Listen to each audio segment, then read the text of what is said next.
સ્વામિનારાયણ સાક્ષાત અક્ષર પુરુષોત્તમ સર્વેભ્ય પરમં શાંતિ આનંદમ સુખમર્પયેત. શ્રી સ્વામિનારાયણ ભગવાનની જય. શ્રી અક્ષર પુરુષોત્તમ મહારાજની જય. શ્રી ગુણાતીતાનંદ સ્વામી મહારાજની જય. શ્રી પ્રમુખ સ્વામી મહારાજની જય. શ્રી મહંત સ્વામી મહારાજની જય. પ્રગટ ગુરુ હરિ પરમ પૂજ્ય મહંત સ્વામી મહારાજની આજ્ઞા અને આશીર્વાદથી આપણે બધા નિત્ય પ્રાતઃ કથાનો લાભ લઈ રહ્યા છીએ. આજે આપણા માટે જાન્યુઆરી મહિનાની 21મી તારીખ અને મંગળવારનો મહાપવિત્ર દિવસ છે.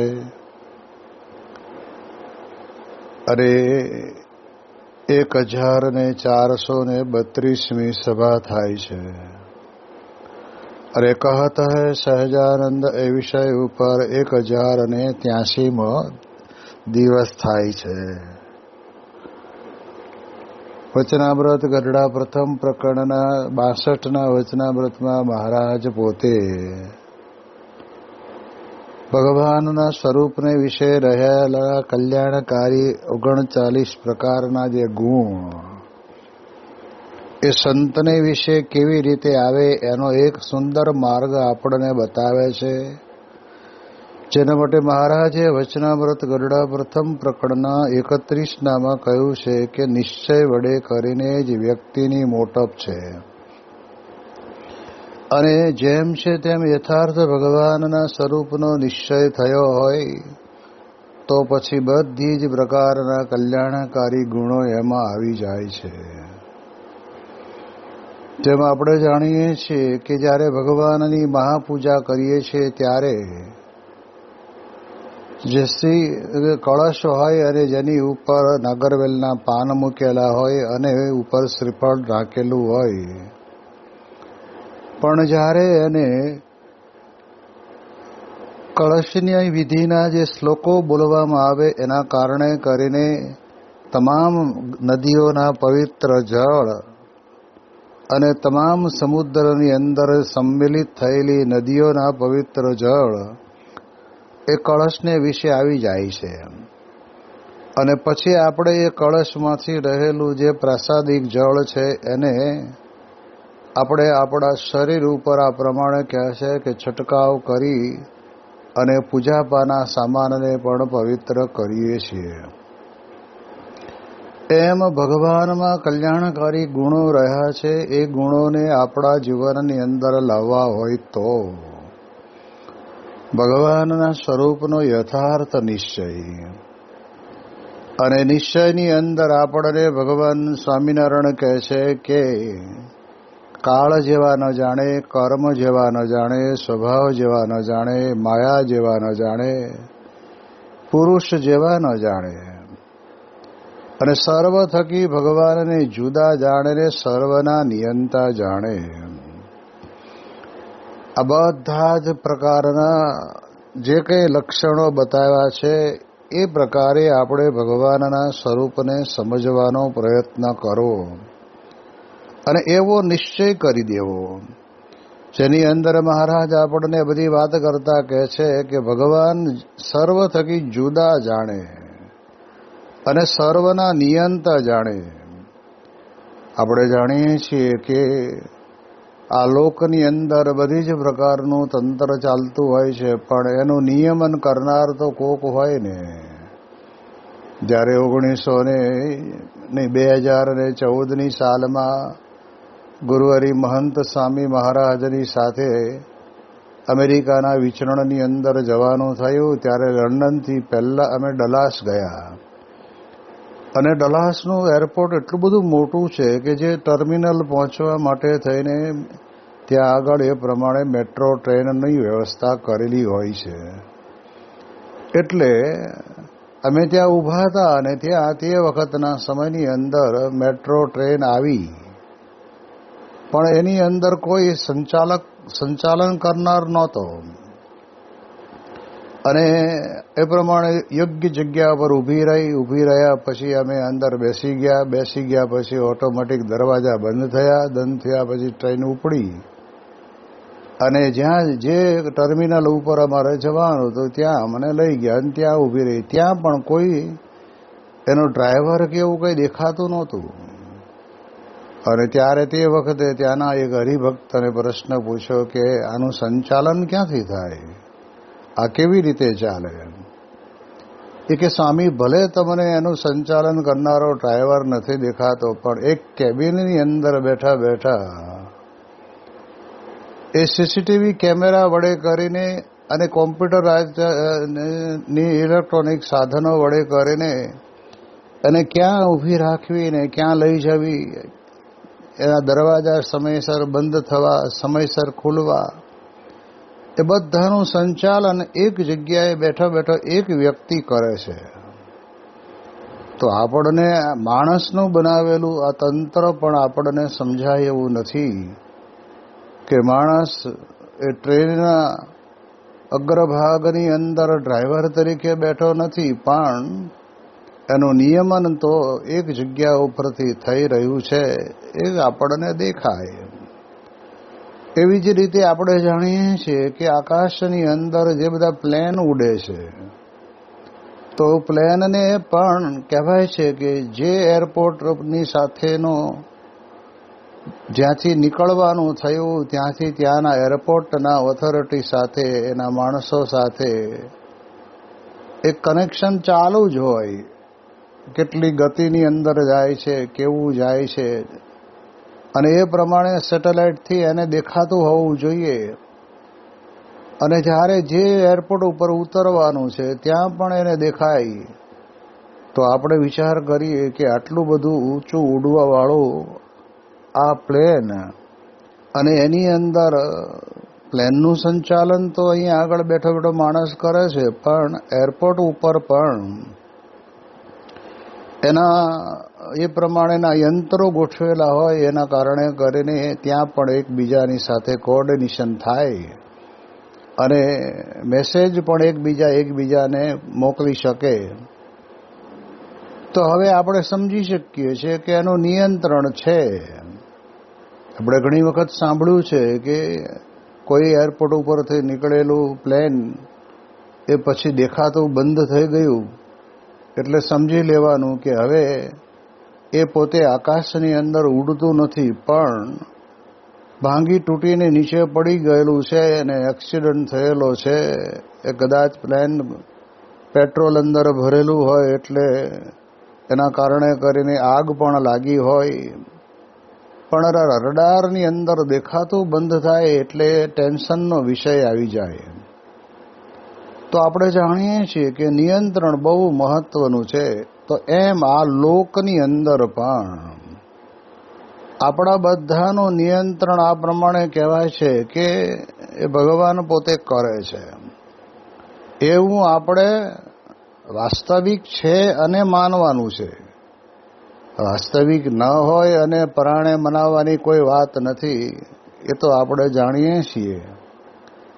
એટલે આપણે આના સંદર્ભની અંદર વાત કરેલી છે કે ભગવાન સર્વથી જુદા છે અને સર્વના નિયંતા છે. જેમ સંતો વાત કરે છે કે આપણે ચાલ્યા જતા હોય અને આપણા પગની અંદર કાંટો વાગે તો તરત જ આપણો પગ આપણે ઊંચો લઈ લઈએ, એના પછી તરત જ આપણે તે વખતે પોતે વાંકા વળીને એ પગની અંદર વાગેલા કાંટાને આપણે હાથ વડે કરીને કાઢી નાખીએ અને વળી પાછું થોડું ઘણું જો લોહી નીકળ્યું હોય તો ત્યાંની પાટાપિંડી કરી લઈએ. હવે વાગે છે કાંટો પગને વિશે અને તરત જ પોતાનો પગ ઊંચો થાય છે, એનું નિયંત્રણ કોણ કરે? તો આપણે સમજી શકાય છે કે એનું નિયંત્રણ નિયમન તો ભગવાન જ કરે છે. ભગવાને એવી શક્તિ મૂકી છે માણસને વિશે. શરીરના કોઈ અંગ ઉપર આપણને કોઈ ટાંચણી જેને કહેવાય ને કે મારે તો તરત જ આપણને એની અનુભૂતિ થાય છે. એ અનુભૂતિ શેના કારણે થાય છે? તો કે નિયમન કરનાર ભગવાન છે. એ વાત જીવનની અંદર સાંગોપાંગ આપણે સમજવાની છે. અને એવા ભગવાનના સ્વરૂપને આપણે જો સમજ્યા, એ કહેતા કે સર્વ પુરુષ થકી જુદા છે અને સર્વ થકી બે જુદા છે અને ભગવાનને જુદા જાણે ને નિયંત જાણે. એટલે નિયમન કરનાર ભગવાન પરબ્રહ્મ પુરુષોત્તમ નારાયણ છે. અને ભલે એમની આજ્ઞાએ કરીને જેને જે પ્રકારની જવાબદારી સોંપી હોય તે પ્રકારની કાર્યવિધિ કરતા હોય, પણ નિયમન તો ભગવાન પુરુષોત્તમ નારાયણનું જ છે. અને મહારાજ પોતે આપણે વાત કરતા કહે છે કે નિયંતા જાણે અને સર્વના કરતા જાણે. આ જીવનની અંદર બહુ મહત્વની બાબત છે. ઘણો બધો સમુદાય એવો છે કે ભગવાન માને પણ ભગવાનને કરતા ન માને. એ તો અમે કર્યું એટલે થયું, બાકી થોડું થવાનું હતું. પણ એ કરવાનું નિયમન, કરવાની પ્રેરણા એ આપનાર તો ભગવાન જ છે. એટલે એ પ્રમાણે ભગવાનને કરતા સમજે. કારણ કે કરતાપણું તો બહુ મહત્વનું છે. જેને પોતાને પોતાના ઈષ્ટદેવને વિશે ઈષ્ટદેવ જ કરે છે એવું કરતાપણું નથી. એને તો આમ સામાન્ય જોવા જઈએ તો એનામાં એક છુપો પણ નાસ્તિક ભાવ રહેલો છે. એટલે ક્યારેય આપણે ગર્વ કરવા જેવું છે જ નહીં. જે કંઈ બની રહ્યું છે, મને મળ્યા જે પરબ્રહ્મ પુરુષોત્તમ નારાયણ અને ગુણાતીત સત્પુરુષોની કૃપાથી મારું આ બધું તંત્ર ચાલે છે. બાકી આપણે તો શેકેલો પાપડ ભાંગી શકીએ નહીં. આપણામાં કોઈ એવી શક્તિ છે નહીં. આજે જે કંઈ નિયમન કર્યું છે ભગવાને અને માણસને બુદ્ધિ શક્તિ આપી છે, તો વિશ્વની અંદર કેવી પ્રકારના આ પ્રમાણે સાધનો ગોત્યા છે. સ્પેસની અંદર પણ કહેવાય છે કે ચંદ્રલોકમાં જાય અને જેટલો સમય એની અંદર રહે એટલો સમય ત્યાં આગળ એને ખાવાનું, એને પીવાનું, એને સૂવાનું, એને ઓક્સિજન એ બધું જ અંદર સ્પેસની અંદર મૂકવામાં આવે છે. અને એના કારણે કરીને આ પૃથ્વી લોકને વિશેથી જનારો ચંદ્રલોકને વિશે માનવી એ પણ જઈ શકે છે. પણ એ બધાનું નિયમન જેના દ્વારા ભગવાનને કરવું હોય એ પોતે કરે. જેમ આપણે જાણીએ છીએ કે ગાડાનો ચલાવનારો ગાડું ચલાવે, પણ ગાડું ખેંચે છે કોણ? તો આપણે જાણીએ કે બે બળદને બાંધ્યા છે. બળદને પોતાને ત્યાં આગળ રાખે છે. બળદને સમયે ચાર પૂળો નાખે છે. ઋતુ પ્રમાણે એને ઠંડી ગરમીમાં સાચવી લે છે. ટાઈમે એને પાણી પાવા છૂટા કરે છે. આ બધું જ જે કંઈ છે એ બળદ પોતે ગાડું ખેંચે છે. પણ યોગીજી મહારાજ પોતે વાત કરીને કહેતા ને કે ગાડાની નીચે કૂતરું હાલું જતું હોય ને, તો કૂતરાને મનમાં એમ થાય કે આ ગાડું હું ખેંચું છું. એટલે ભાઈ, તું તો તારું શરીર માન લઈને હાલી શકે છે. એમાં આવડું મોટું 50 મણનું ભરોટું ભરેલું ગાડું કે તારી તાકાત છે? પણ એને ખેંચનારા બે બળદ છે. આપણે એમ સમજીએ છીએ, પણ બે બળદ ને વિશે જે અપાર શક્તિ રહી છે કે આવું 50 મણ જેવું વજન પણ એ બે બળદો ખેંચી શકે. તો એ જે શક્તિનું એ નિયમન કર્યું છે એનો કરનારા ભગવાન છે. જો એની અંદર શરીરમાં પ્રાણ રહે ત્યાં સુધી એ પ્રમાણે ખેડૂતને ખેતરની અંદર એ પછી વાવણી પણ કરાવશે, એ પછી એને નિંદા પણ કરાવશે, કોસ ઉપર પણ જોડશે, ગાડે જોડીને આ પ્રમાણે ખળા પણ લેશે, ગાડે જોડીને ખળામાં પાકેલી મોલાતને પોતાના ઘરે પણ લઈ જશે. આ બધું જ આપણે જાણીએ છીએ કે એ બધું ગાડા દ્વારા થાય છે, પણ એનું નિયમન કહેતા શક્તિ એમાં મૂકેલી છે. હજુ પણ એની અંદર આમ સરસ સમજવાની વાત કે બળદ બરાબર ખેંચે છે, પણ ડાબું જમણું જવું, રોડ પર પકડી રાખો, રસ્તો પકડી રાખો, વળવાનું આવે ત્યાં વળવું, એનું નિયમન તો ગાડા ઉપર બેઠેલો માણસ કરે છે. આટલું તો આપણને અમથુમથું સહેજે સહેજે સમજાય એવું છે. તો 2 પૈડાવાળા ગાડાને 2 બળદ ખેંચે, એક માણસ એનું નિયમન કરે અને એ પ્રમાણે ગાડું ચાલે. એમાં સંસારના પૈડાનું ગાડું પણ એવું જ છે કે એવી જ રીતે કહેવાય છે કે એનું સંચાલન કરનાર ભગવાન છે, એના નિયંતા ભગવાન છે. આ વાત પોતાના અંતરની અંદર બરાબર દ્રઢ કરી દેવાની. સ્વામી કે જાગતા, ઉઠતા, બેસતા, ખાતા, પીતા, સ્વપ્નમાં પણ ક્યારેય આપણને મનની અંદર એમ ન થવું જોઈએ કે આ મેં કર્યું. કારણ કે આપણે જાણીએ છીએ એને કરતા ભગવાન છે. એવું આપણા અંતરની અંદર બરાબર દ્રઢ થઈ જવું જોઈએ. જેમ મહારાજ પોતે વિસનગર જવા માટે નીકળ્યા, રાત્રે બ્રહ્મચારીને સૂતા મૂકીને, અને ત્યારે તે વખતે બ્રહ્મચારી સફાળા જાગી ગયા કે મહારાજ દેખાતા નથી, ક્યાં ગયા? અને ઉતાવળે પગલે રાધાવા બાજુ આવ્યા ત્યારે ચંદ્રમાના અજવાળે મહારાજે જાણી લીધું કે બ્રહ્મચારી પાછળ આવે છે ને મારે અને લેવા નથી. તો વાંકા વળીને પથ્થર લઈને ઘા કરે. બ્રહ્મચારી કે મહારાજ તમારા પથ્થર વાગવાથી કદાચ હું મરી જઈશ ને તોય મારું આત્યંતિક કલ્યાણ થઈ જશે, પણ તમારી સેવામાં ચૂક આવે નહીં, એટલા માટે હું તમારી સાથે આવું. અને ક્યાં જવું છે એ તો કયો, તો તમારા બધા વસ્ત્ર ને આભૂષણો પણ હું લેવાના હોય તો હારે લઈ લઉં.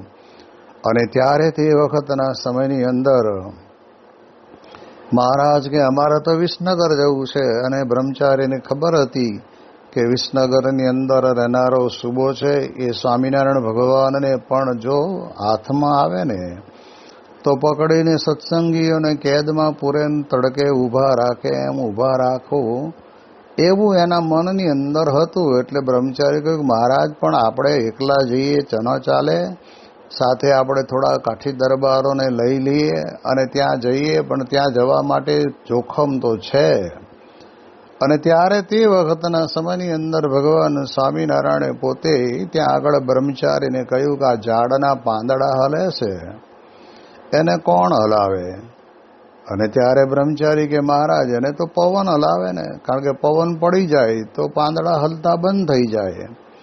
આપણા મંદિરો ઉપર જે શિખર ઉપર ધજા હોય છે, એ ધજાને પવન હોય તો ધજા ફરકતી રહે, અને પવન ન હોય તો ધજા એમને એમ સ્થિર રહે.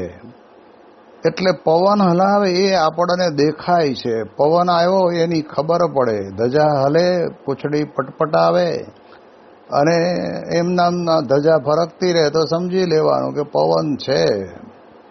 એવી રીતે આપણને પાછો શરીર ઉપર એનો સ્પર્શ પણ થાય છે, અને સ્પર્શ થાય એટલે આપણને ઉકળાટ લાગતો હોય, ગરમી લાગતી હોય, એમાંથી હાશકારો આપણને થાય.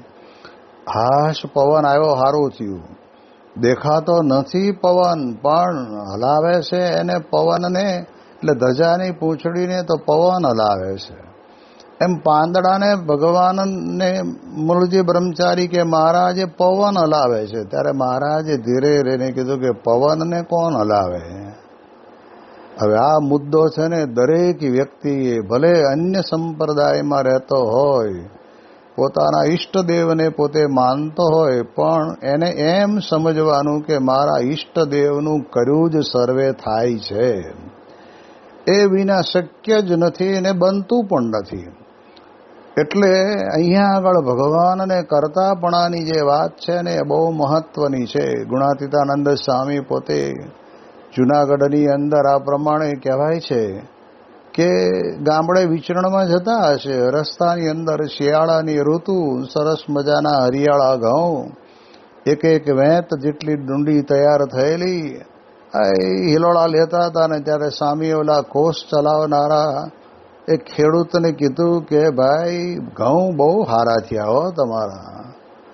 અને ત્યારે ખેડૂત પોતે કર્મ કરતો તો નહોતો કરતો એવું નહીં, પણ એ કર્મના કરનાર પોતે છે એવું જ્યારે આપણે આપણા ઉપર લઈ લઈએ છીએ ત્યારે આપણે કંઈક ભૂલા પડ્યા છીએ.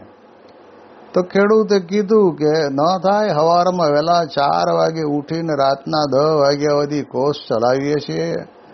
આ કાથીના વરત ઉપર બેસીને તો કુલે ભાંઠા પડી ગયા છે. એમનામ કંઈ આ ઘઉં સારા નથી થયા.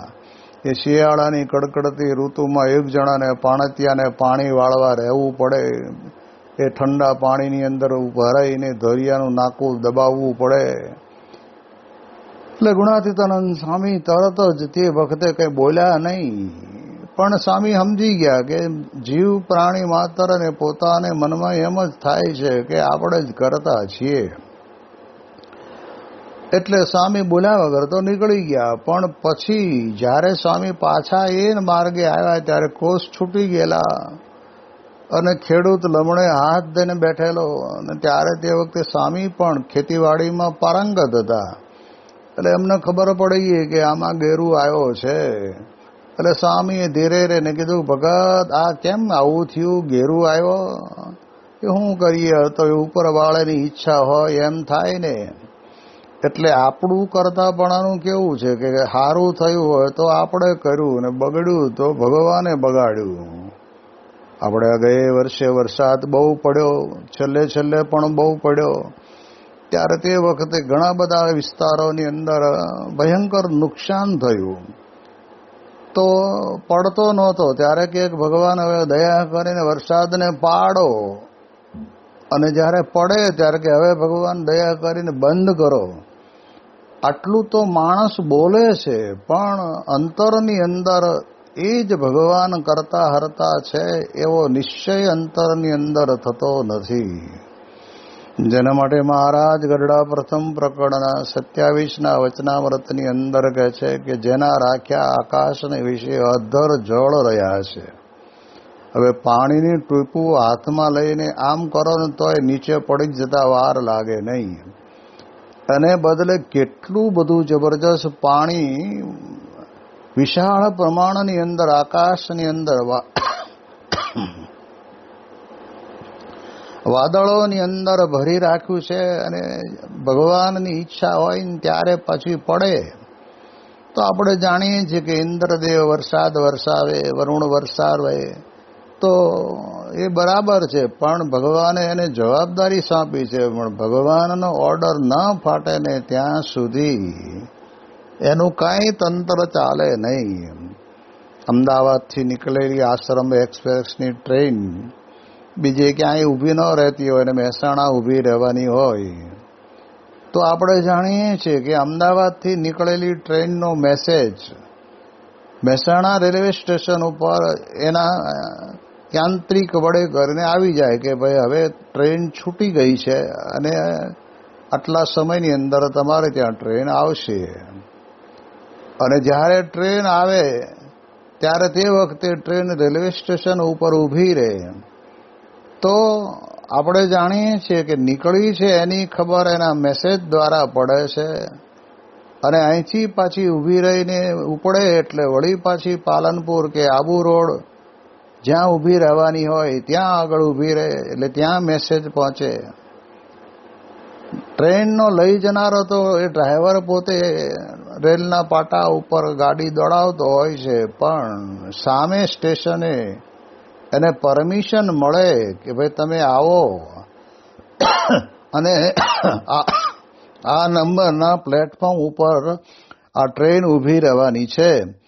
એ પ્રકારનું જે કંઈ મેસેજ એને મળે એ પ્રમાણે એની ટ્રેન ત્યાં જઈને ઊભી રહે. એટલે ચલાવનારો ડ્રાઈવર તો ચલાવી જાણે, પણ ક્યાં ઊભું રહેવું, ક્યાં ઉતરવું, કેમ કરવું. અને ઘણી વખત તો આપણે જોઈએ છીએ કે પ્લેટફોર્મ ઉપર બીજી ગાડી લેટ પડી હોય અને આવી હોય તો એને વળી એ પહેલા નંબરના પ્લેટફોર્મ ઉપર ને બદલે આપણે 3 નંબરના પ્લેટફોર્મ ઉપર લઈ જવી પડે. એટલે એમ થાય કે આમ કેમ કર્યું, પણ કરવું પડે. તો આપણે જાણીએ છીએ કે એનું નિયમન તો આ પ્રમાણે રેલવે સ્ટેશનની અંદર રહેલા સ્ટેશન માસ્તર અને ડી કેબિન કે બી કેબિન જે કેબિનની અંદર રહેતો હોય એ માણસ પોતે ત્યાં સાંધાવાળો હોય, એ પોતે ત્યાં આગળ પાટાને બદલે 1 નંબરને બદલે 3 ઉપર જતી રહે. ડ્રાઈવરને કાંઈ કરવાનું નહીં, પણ એનો કરનારો બીજો છે. એમ આપણે આપણા જીવનની અંદર પણ વિચાર કરવાનો છે કે આપણે જે કંઈ કરીએ છીએ એના કરનારા ભગવાન છે, એવું આપણે સદાય માનવાનું છે. માનવાનું એટલે માત્ર ને માત્ર જેમ છોકરાને 1 રૂપિયાનો ગોળો ખવડાવીને રાજી કરી દઈએ એવી રીતે નહીં, પણ કહેવાય છે કે અંતરની અંદર દ્રઢપણે માનવાનું. જેમ સંતો કહે છે ને કે આપણને નામનો, ગામનો, પછી પોતાના પરિવારનો, પોતાની જ્ઞાતિનો, જાતિનો, પોતાના અભ્યાસનો કેવો અભિનય થઈ ગયો છે, કેવું મનાઈ ગયું છે, એમાં કોઈ દી ફેરફાર થાય નહીં. એટલે એ દ્રષ્ટિએ કહેવાય છે કે એ જેમ મનાઈ ગયું છે એમ આપણને પણ આપણને મળ્યા જે પ્રત્યક્ષ પ્રમાણ ઈષ્ટદેવ ભગવાન અને ભગવાનના અખંડ ધારક સત્પુરુષ, એ દ્વારા આપણને ભગવાન મળ્યા છે, એની બરાબર અંતરની અંદર દ્રઢ પ્રતીતિ થઈ જવી જોઈએ. અને એના કરતા એ આ ગુણાતીત સંત અને ભગવાન છે. આ વાત બરાબર જીવમાં દ્રઢ બેઠી હોય તો કોઈ દિવસ વાંધો આવે નહીં. અને એટલા જ માટે થઈને આ સત્સંગની અંદર આપણે બધાએ સમજવા જેવી કોઈ બાબત હોય તો આ જ બાબત છે કે આપણે ભગવાનને કરતા સમજવાના, નિયંતા જાણવાના. અને હવે મહારાજ આગળ વાત કરતા કહે છે કે અને સર્વને કરતા થકા પણ નિર્લેપ છે. આ બધું જ કરતાપણું ભગવાનનું છે, છતાં પણ ભગવાન પોતે નિર્લેપ રહે છે. ત્યાં ભરૂચની બાજુમાં દહેજની અંદર બિરલા કોપરની બહુ જ મોટી ફેક્ટરી છે અને વેણુગોપાલ કરીને એનો માલિક છે. તો જ્યારે જમીન લીધી અને એ ફેક્ટરીનું ખાતમુહૂર્ત કરવાનું હતું તે વખતના સમયની અંદર એ વેણુગોપાલ પોતે ત્યાં આવેલા. અને પછીના સમયની અંદર તો એ ફેક્ટરી ધમધમાટ ચાલવા માંડી. 2000 માણસો કામ કરે. મૂળ તો રો મટીરિયલ લાવવાનું બહાર પરદેશી સ્ટીમરની અંદર આવે, એને બેલ્ટ ઉપર ચડે, એ બેલ્ટ દ્વારા એના ગોડાઉનમાં જાય, ગોડાઉનમાંથી ત્યાં ભઠ્ઠીમાં નાખવામાં આવે. અને મૂળ ઉત્પાદન તો કરવાનું હતું એમને કોપરનું, એટલે તાંબુ ઉત્પાદન કર, જેટલું નીકળે એટલું તાંબુ, તાંબાનો રસ પછી નીકળે, એમાંથી એના સરિયા બનાવે, એના પતરા બનાવે, જે કંઈ એનું પ્રોડક્ટ કરવાનું હોય એ કરે. તો આ પ્રમાણે ચાલતું હતું તંત્ર. અને એની અંદરથી રિફાઇન કરે એટલે એમાંથી ચાંદી પણ નીકળે, એમાંથી પિત્તળ પણ નીકળે, એમાંથી સોનું પણ નીકળે. હવે આટલી મોટી જબરજસ્ત ફેક્ટરીનું ખાતમુહૂર્ત કર્યા પછી 10-10 વર્ષ વીતી ગયા, પણ કહેવાય છે કે વેણુગોપાલ કોઈ દિવસ ફેક્ટરી ઉપર આંટો મારવા આવ્યા નથી. કારણ કે જાણે છે કે 2000 માણસો કામ કરે છે. આ ફેક્ટરીની અંદર એચઆરમાં જે કોઈ હોય અથવા તો મેઇન એમડી તરીકે જે કોઈ હોય એ બધું સંભાળે છે. એટલે એ તો નિર્લેપ પોતાના નામની બિરલા કોપર ફેક્ટરી છે, પોતાના નામની છે, પણ છતાંય તે કહેવાય છે કે એનું સંચાલન એ પોતે ત્યાં દિલ્હીમાં બેઠા હોય, ત્યાં આગળ રહીને કરતા હોય. એ રોજે રોજનું કેટલું પ્રોડક્શન થયું, કેટલું એની અંદર સોનું આવ્યું, કેટલું ચાંદી આવી, અને સ્ટીમર આવી તો એમાં માલ કેટલો આવ્યો, કેટલો માલ ખોટો ખરાબ આવી ગયો, બધો જ રિપોર્ટ એને મળી જતો હોય. એટલે કરતાં છતાં પણ એ પોતે અહીં આગળ ફિઝિકલી રીતે પોતે ફેક્ટરીની અંદર હાજર નથી, પણ છતાંય તંત્ર ચાલે છે ને. એમ સ્વામી કે આપણે પણ આપણા જીવનની અંદર વિચાર કરવાનો કે આપણને જે ભગવાન મળ્યા છે એ ભગવાન પોતે કરતા થકા પણ અકર્તા કહેતા કે નિર્લેપ રહીને કરે છે. એમને કોઈ દિવસ, જેમ આપણે જાણીએ છીએ કે જળ કાતરણી માછલી હોય એ પાણીમાં જ રહેતી હોય, એ ઝાડને કાપવાની શક્તિ એનામાં પડી હોય, અંદર જાય પણ એને એવા પીછા આપેલા હોય ને તો ઝાડ કપાઈ જાય. એમ ભગવાન પોતે નિર્લેપપણું ભગવાનની વિશે છે. આપણે જાણીએ કે એવું નિર્લેપપણું ભગવાનની વિશે છે કે જેને કારણે કરીને આપણામાં ને એમાં કેટલો બધો તફાવત છે એની વિશેષ વાતો આપણે આવતીકાલે કરીશું. શ્રી સ્વામિનારાયણ ભગવાનની જય.